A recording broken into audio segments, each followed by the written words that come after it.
Okay, welcome everyone. My name is Brandy and I want to thank you for joining us for our third online gathering in preparation for Spring to Action. As I said, my name is Brandy. I'm the Chief Program Officer for ACT for Alexandria. I'm joined by Celeste Flores, our Spring to Action Project Manager, and Leanne Napoleon, our Development Coordinator, who will be helping with the slides. Happy early giving to everyone. It's been really exciting to see the flurry of giving that's happening, as well as the emails and social media posts that you've all been sharing. I want to run through a quick agenda for what we're going to talk about today. So next slide. We have a special guest who will be joining us today. Her name is Jane Collins. She is the founder of HEARD. She's going to share some tips about storytelling during a crisis. We will also have some updates and reminders related to Spring to Action and share some of the frequently asked questions that we have gotten from people via email or via phone. And we will have a group discussion just to ask you a few questions, a chance for you to share some of the things that are going on with you, questions that you might have, and then just talk about some next steps. So we are getting close to the big day. We want to make sure that you're ready, and we'll go ahead and jump in. I'm going to introduce Jane. Oh, sorry, this is what we know. Sorry, go ahead, next slide. So yes, we are excited about early giving and what's going to happen over the next 9 days as we keep this giving momentum going. We are really, really proud of everything that you're doing and grateful to be on this journey with you. We are so in awe of your flexibility, the way that you're responding to all of the changes and things that are happening, knowing that you guys are on the front lines of helping your organization. So we are just, again, in awe and grateful for everything that you're doing. And we want to remind you that we are all in this together and we're here to help you in any way that we can. So let's go ahead and jump in. I would like to introduce you to Jane Collins. Next slide. Jane is the founder and executive director of HEARD. She is a communications consultant and a coach with a master's degree in public relations and corporate communications from Georgetown. She's also a retired colonel in the United States Air Force. And for those of you who don't know about HEARD, HEARD's mission is to foster creativity, confidence, self-worth, and life skills in adults who are marginalized, underserved, unknown, and unheard, by offering them artistic expression through experiential instruction and participation. I know that's a mouthful, but we are really excited. Jane has been a longtime friend of ACT for Alexandria. She has participated in Spring to Action over many years, whether as a donor or working for a nonprofit. She's very passionate about this Giving Day and what it means for nonprofits. So we're really excited to welcome her to talk about storytelling in crisis mode. So go ahead, Jane. I'm going to turn it over to you. Okay, well, thank you, Brandy, and Celeste and Leanne and everyone here today. Gosh, first, thanks for that introduction. Wow.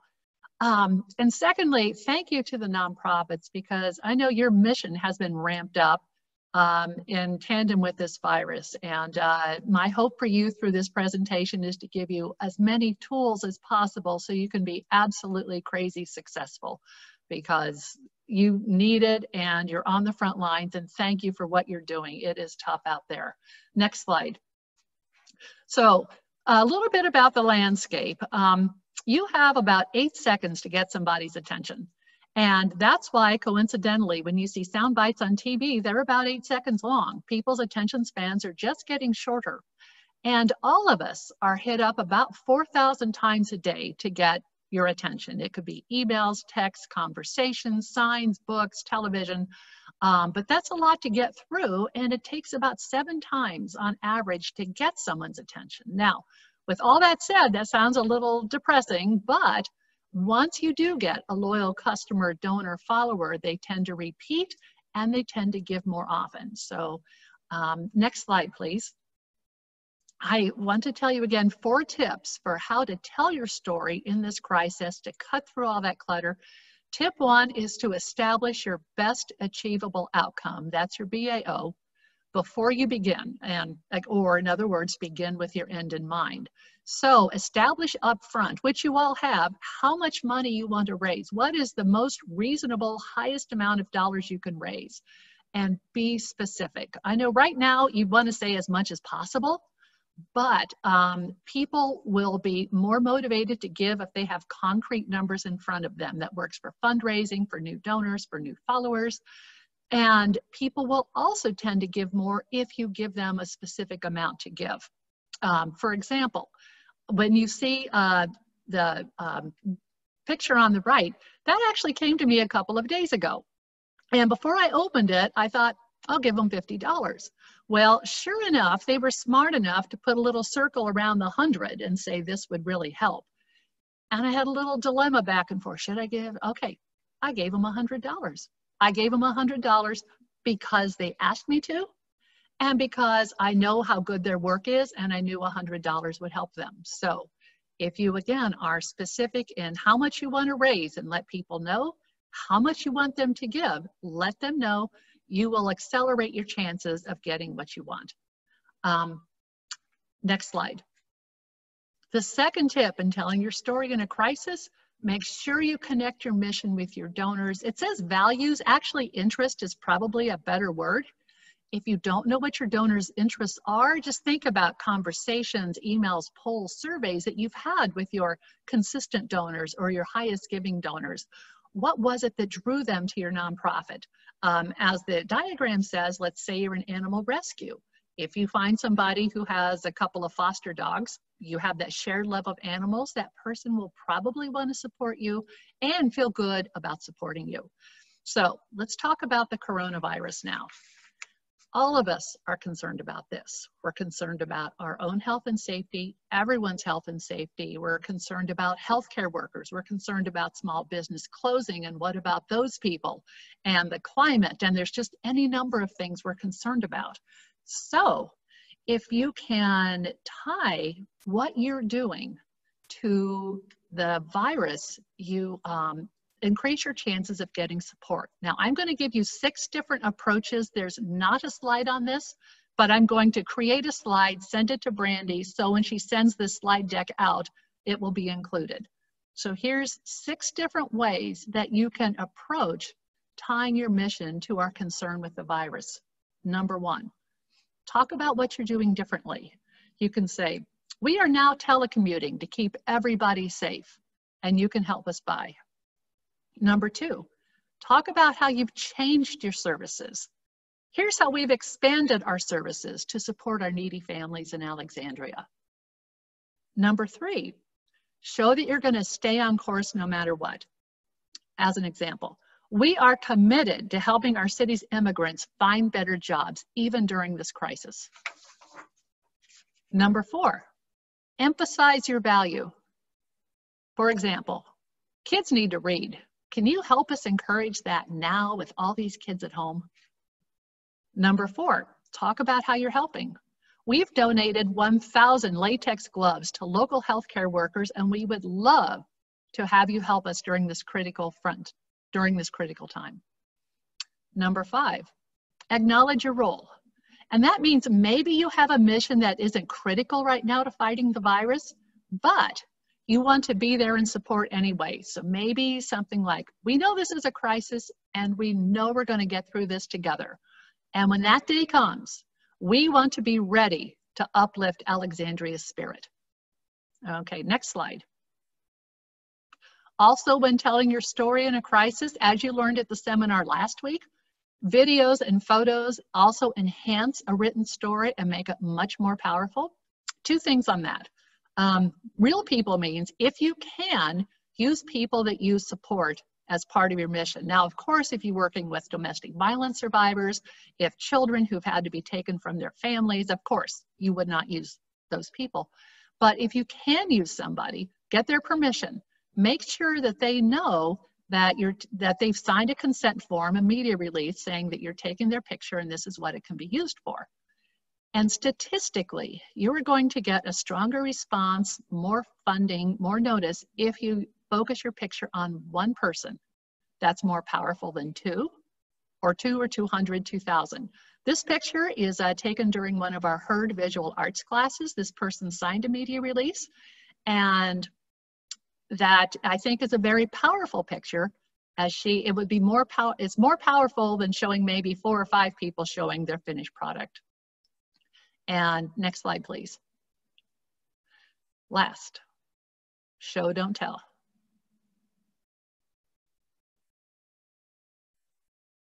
Isn't it much more powerful to read Fahima's poem called Next Time, and you know that title if you scroll to the left and look down, than if I told you about it?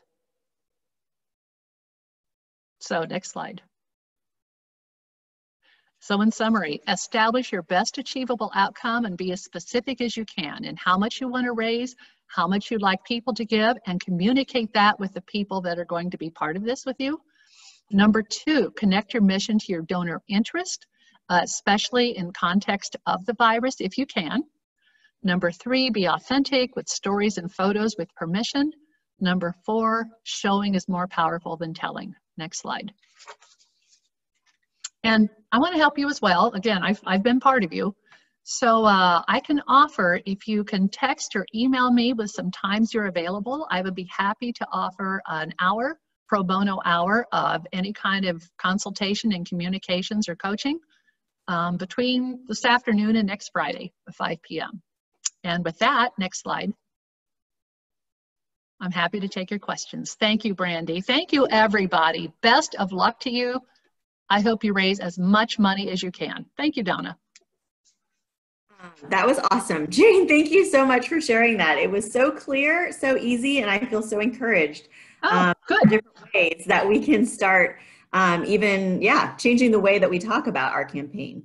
So like Celeste said, this is a chance to ask any questions of Jane. Of course, we'll still have time afterwards if you have other questions. So if anybody wants to either chime in or put a question in the chat, we would love to share Jane's expertise with you all. Jane, this is Celeste. I have a question. Sure. Hi.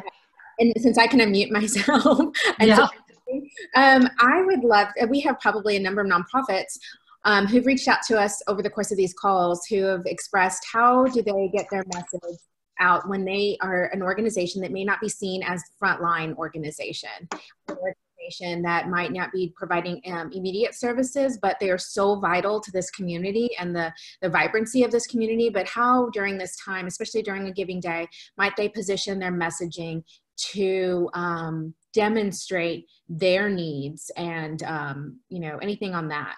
Sure, and that was one of the tips that I'd offered, the last one that said acknowledge your role. So if you're not on the front lines of this, you can say a possible message could be, we know this is a crisis. We know we'll get through it together. When that day comes, we want to be ready to, as an example, uplift Alexandria spirits, get back in business. This is what we'll do.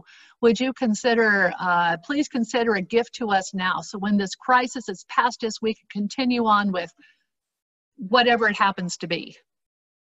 Does that make sense? Absolutely. Thank you for that. Yes.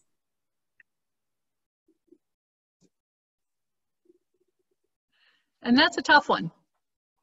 It really is. In the for-profit sector, Farm Girl Flowers put out a message that said, we know that sending flowers out right now is probably the last thing on your mind, but if you would like to send a flower to thank somebody for what they're doing, to a healthcare worker, we would be humbled and honored if you would consider us. So something along those lines, I think is really powerful. It shows that you acknowledge that there are maybe even some nonprofits whose work is more frontline right now, but you're in it with them, you support them, and you are ready to support and celebrate.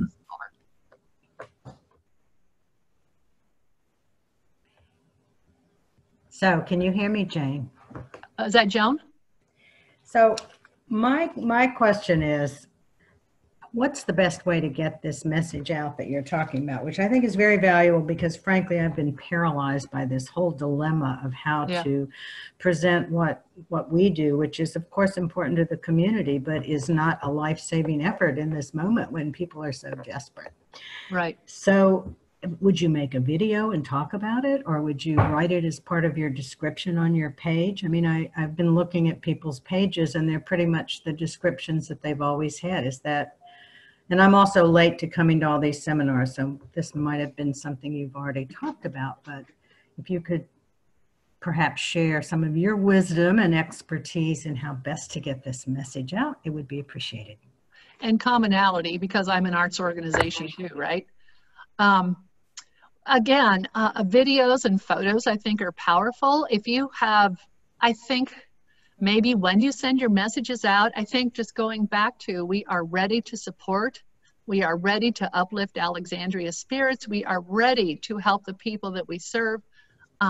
If you would consider a gift to us now, you might also just put something like one of those banner statements on your Facebook page, and talk about your role and talk about how, I don't think it's a bad thing maybe to acknowledge that you are supporting the work that's going on in all of Alexandria and some of the other more frontline people, but you're going to be ready to help, because once this is past us, people are going to, I think, want to celebrate. They're going to want to engage and dance and sing and create.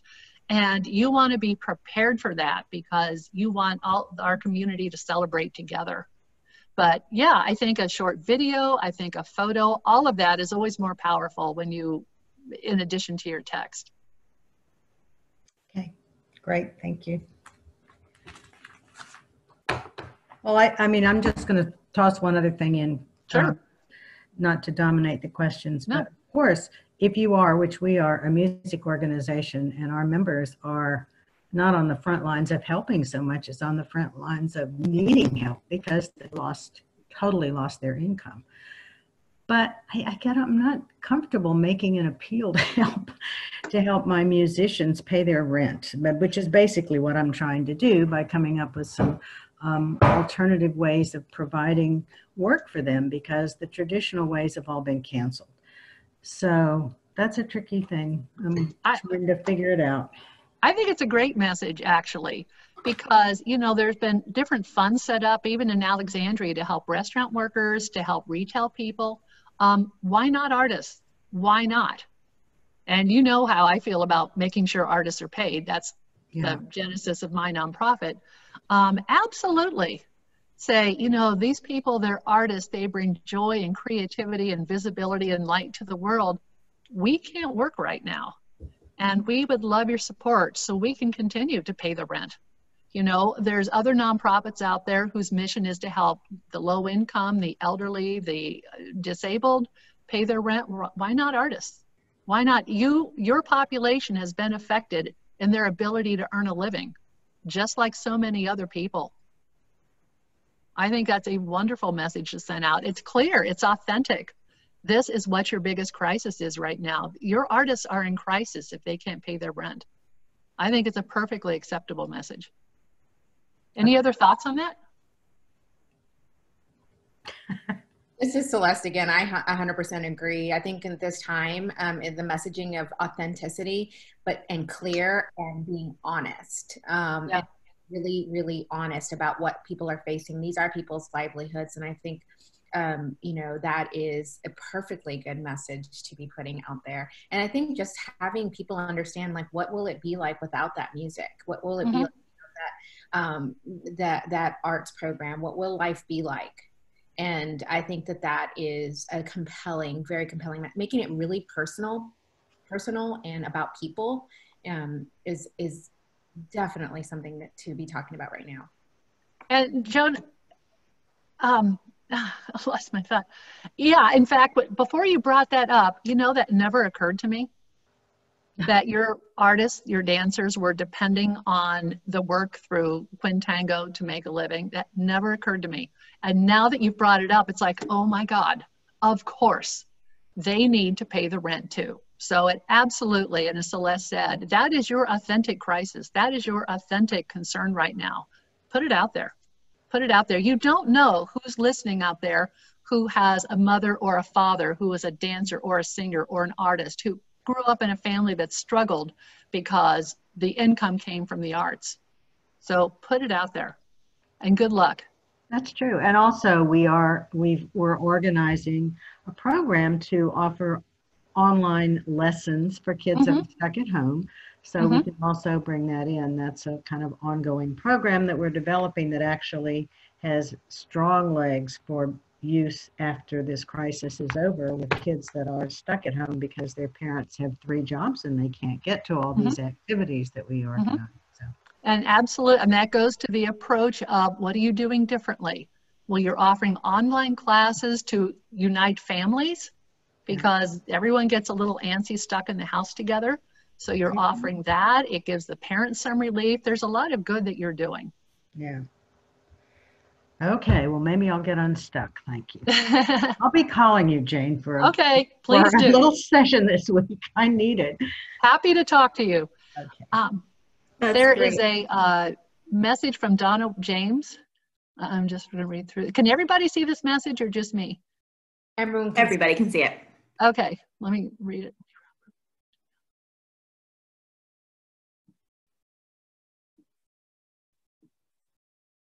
Our learners can, that only are offering direct assistance. I mentioned the same to another arts organization, cash gifts, TV. Oh, yes. There are funds. So Donna, are you asking me to comment on that or just letting everybody know? Oh, it's just a comment, and then it combined my 2 comments. So the second one is that I agree about giving money to another group I was advising. Some of these emergency grants that came out last week are only for direct cash assistance. So regardless of what you do, they are willing to fund direct cash assistance. So I'm at Computer Corps. It goes outside. We don't usually provide direct cash assistance, but you know, the grantors guided us to say, you know, do that. And on one of these previous calls, I said, you know, we have this idea of providing our adult students who are stuck at home, who don't have computers, don't really know how to use computers, to purchase low-cost refurbished computers and ship them to their homes. I've done 1 experiment so far, all good so far. But that one of the grantors communicated with me and said, we like your idea, but we just want to give cash. So I resubmitted the grant, and I think that it, as Jane said, it does apply to musicians and artists also. And then the second part of my message there is things evolve. So, you know, a week ago I was saying we can't do online learning, and then I just had some sleepless nights, and it's like, we have to be just as rough and unprepared as everybody else, but we have to do it. I think the Alexandria Small Business Development Center, I think they're kind of the local go-to for this new stimulus grant, Joan, and everybody. So go on their website, the Alexandria Small Business Development Center. I do know that the stimulus applies to grants or nonprofits. I don't have the details, but I think they are probably the ones that could give you the most help. Great. Thank you. Okay, so Jane, we have one more question and then we're going to jump into the rest of the PowerPoint. But what are your thoughts about having photos with patients or clients smiling in communications right now, or photos of staff not 6 feet apart or not with personal protective equipment, PPE? You know, I would just call it, I would say, we took this photo before the virus hit, and that was only 3 weeks ago or 6 weeks ago or something. I think it's fine to smile. We're not supposed, you know, you can't walk around being miserable all the time. So the first part, I think it's fine to smile. I think people will understand, you know, unless you took it like at the moment, if you took a selfie right then. But yeah, I think I've seen lots of photos of people standing together and never thought, oh my gosh, they're not practicing, you know, social distancing. If it's a staff photo you've had that's a couple months old, I think it's fine. But you may want to say, yeah, we took this photo a couple of months ago. Look how things have changed. And we would love your help now. And here's how. Great. That's great advice. Thank you, Jane. Okay, so I know you all probably have a lot more questions. We're going to keep going, and then Jane will still be here if other questions arise. Let's go ahead and go to the next slide. Okay, just a few reminders and updates about Spring to Action. You probably already know we've changed our minimum donation to $5. It was $10 in celebration of our 10-year anniversary, but we know that $5 is a little bit more accessible, and we want to make sure that everyone has a chance to give.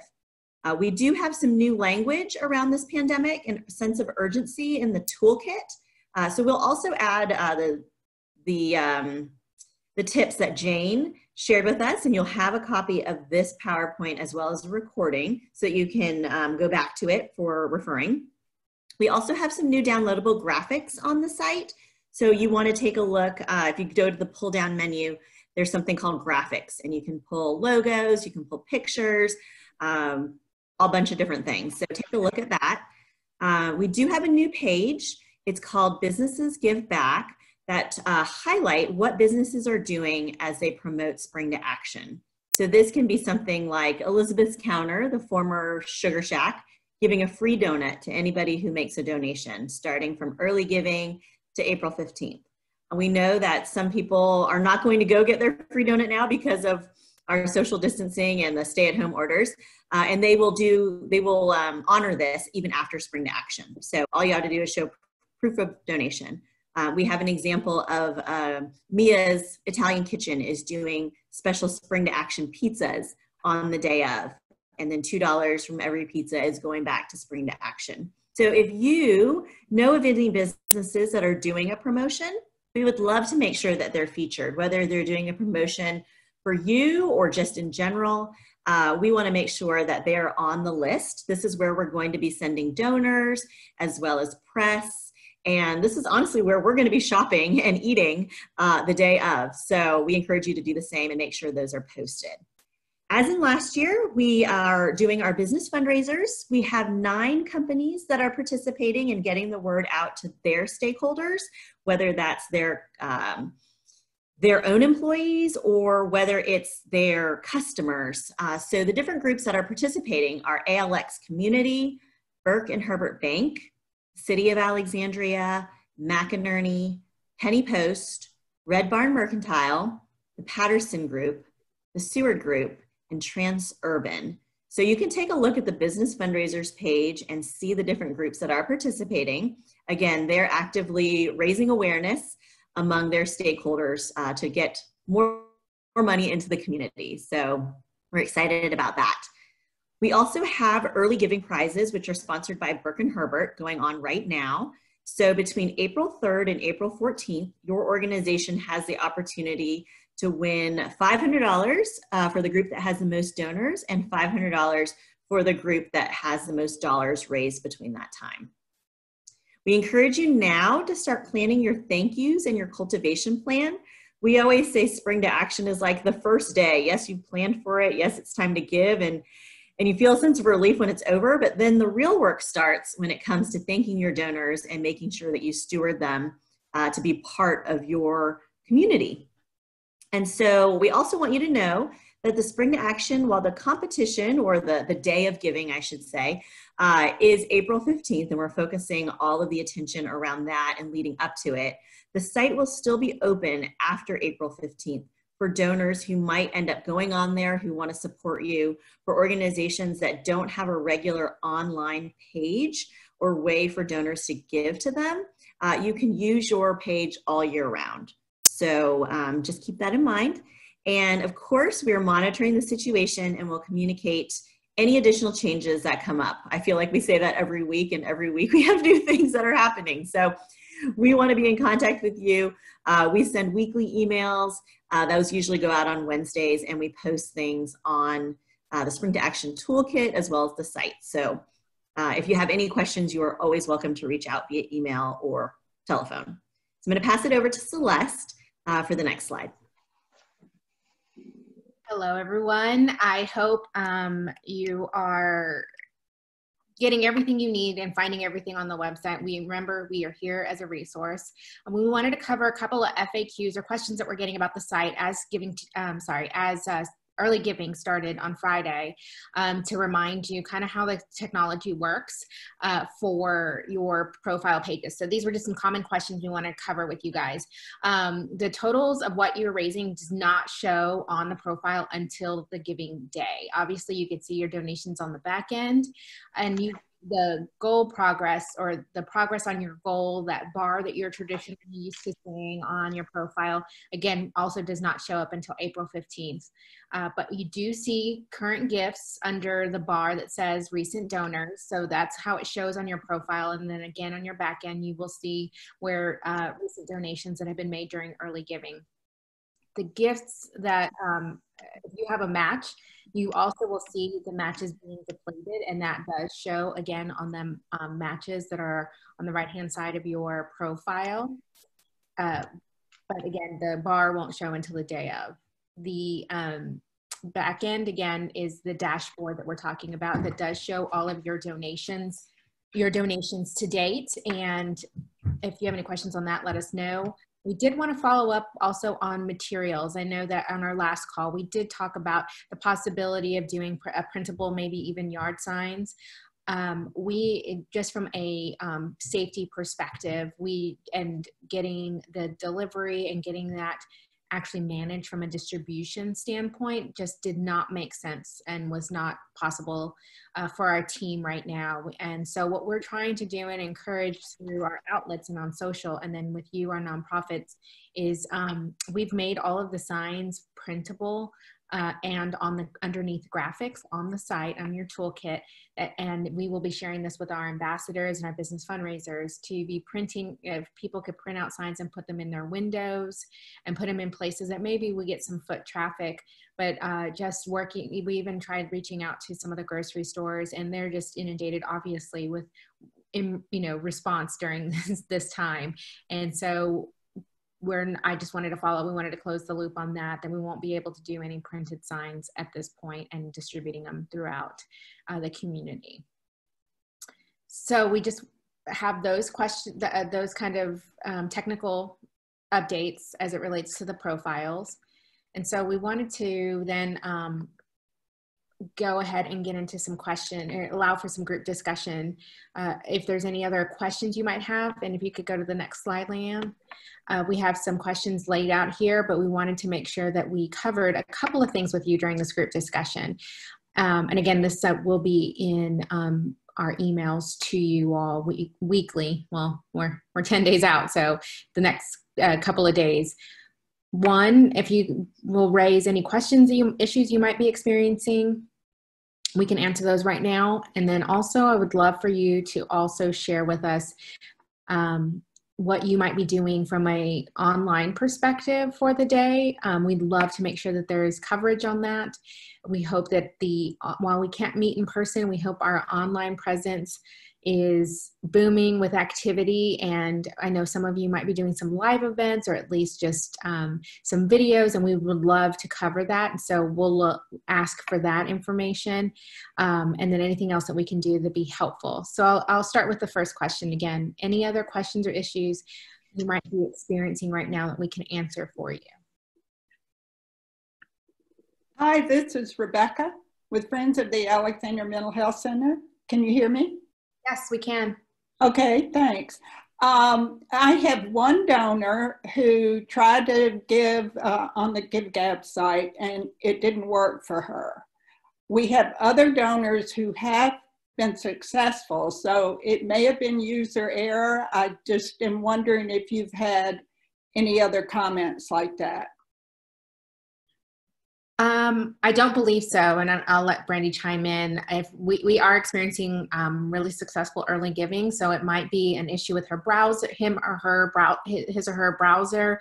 Okay. Really the best way when you have a donor who might be having an issue, it might be isolated, but there is a blue chat bubble on that website. When they're on the website, if they could just open up that blue chat bubble, they get customer service from GiveGab right away that can be right. Yeah, I have used that successfully, and others have too. It's not an issue for her because she's just going to send us a check, but I just wanted to make sure there was not something bigger going on that we needed to know about. Yeah, thank you, Rebecca, for bringing that up. I have not heard any other issues about that, but if I'm glad that she's sending you a check, that's wonderful. We always encourage, if people don't feel comfortable giving online, we just want people to give, so that's great. Yeah. Check in with GiveGab to see if they're getting anything from the help desk as well. Okay. questions, but thank you. Thank you. Any other thoughts or questions you might have?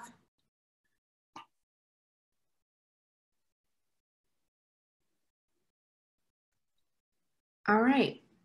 Yeah, I would just, it's Brandy again.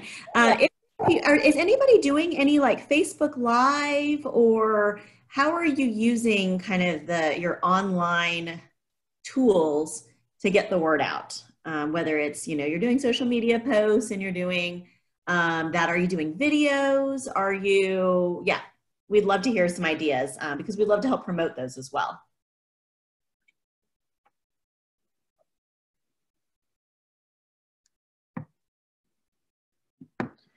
Well, if you haven't thought about it yet, please do. We really think that there's an opportunity here to kind of bring your mission to life.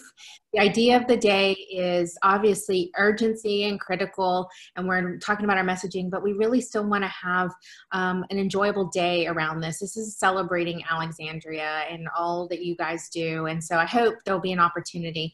Hopefully later this week, we'll be sending out some tips and tricks on going live and doing live Facebook or on Instagram, but we want to impart. Please think about it. Please add it to your lineup for the day's activity, and please let us know so we can cover that. Okay, or are there any other questions that people have for Jane?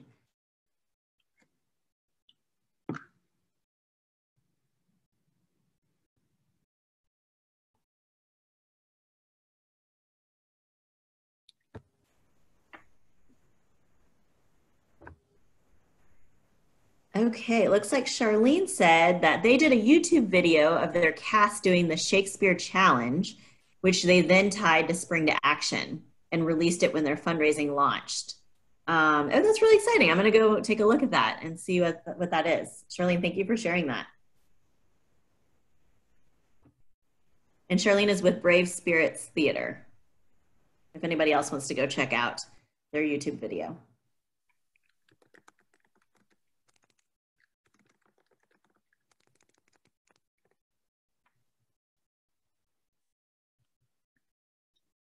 Anyone else doing any sort of videos or maybe repurposing materials or any ideas out there on how to make this day visually vibrant for you?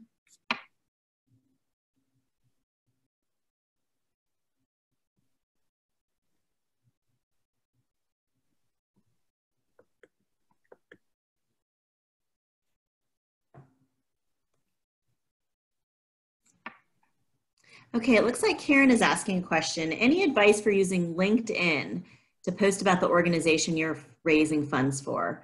We have basically been posting on Facebook and asking our contacts to share.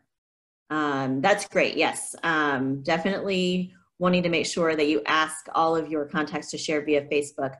I don't know enough about LinkedIn. I don't know if there's anyone else who's been successful in using LinkedIn or has any advice for Karen. I can speak to it a little bit. This is Jane. Great. It's okay. It generally falls behind in terms of a campaign like this: Facebook, Instagram, and Twitter. LinkedIn is more for professional networking. So, I mean, it probably doesn't hurt, but it's probably not the best venue. Great, thanks, Jane. It looks like Donna says that they're also working to repurpose their 20th anniversary video for Facebook. They needed to do it anyway, and now they have a little bit more time, so that's good.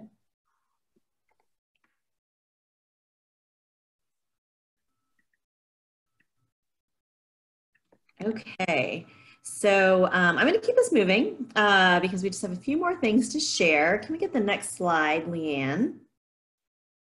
Okay, just so you're getting ready to plan for April 15th, which is just next Wednesday.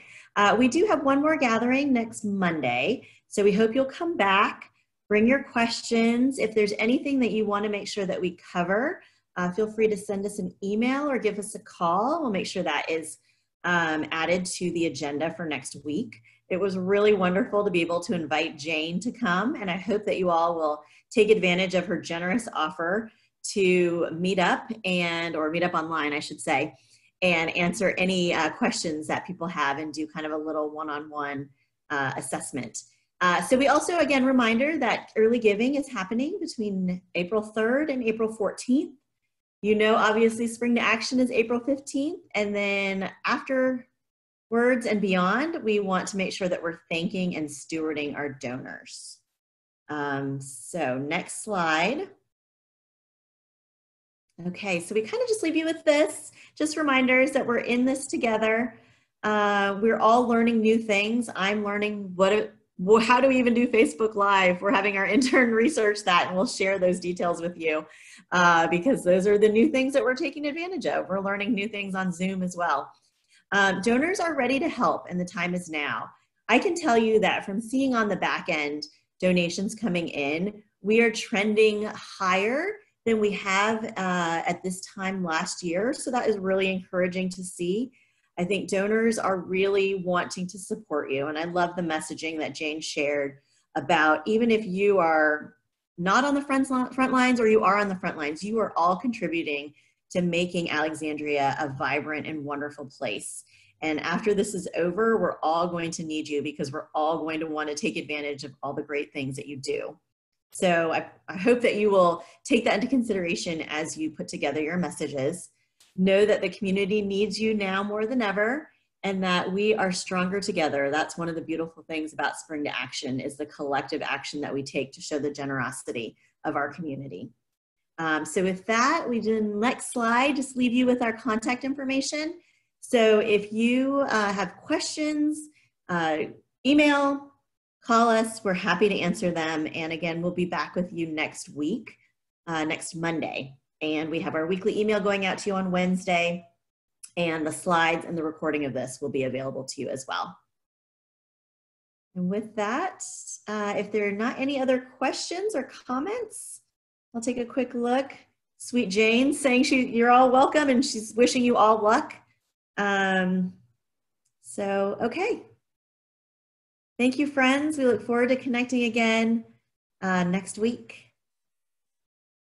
Thank you.